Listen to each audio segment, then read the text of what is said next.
مرحبا بكم أعزائي المشاهدين. وليد الركراكي يفاجئ الجميع ويقلص اللائحة الموسعة الخاصة بالمونديال. يرتقب الجمهور المغربي الإعلان على اللائحة النهائية التي سيكشف عنها وليد الركراكي الناخب الوطني استعدادا للمشاركة في النسخة المقبلة من نهائيات كأس العالم قطر 2022،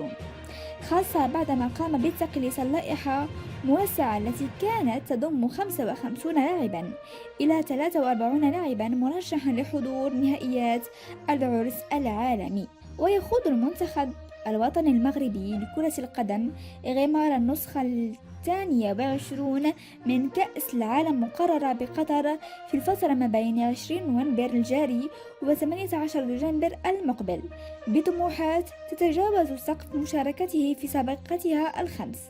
على أمل تجاوز دور المجموعات وعتبة دور ربع النهاية الذي بلغته من قبل منتخبات إفريقيا. وفيما يلي اللائحة مرشحين للدفاع عن قميص الأسود الأطلس: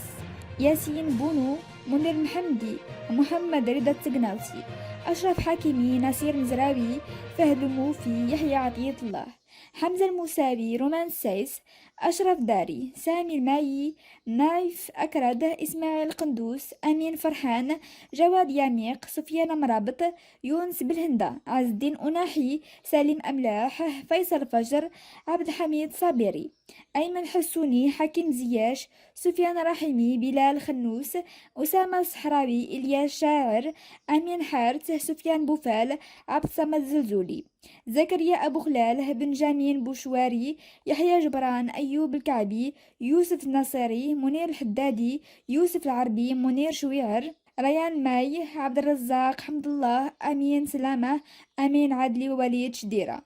وسيكشف وليد الركراكي عن اللائحة النهائية المشاركة في مونديال قطر في 14 نوفمبر الجاري.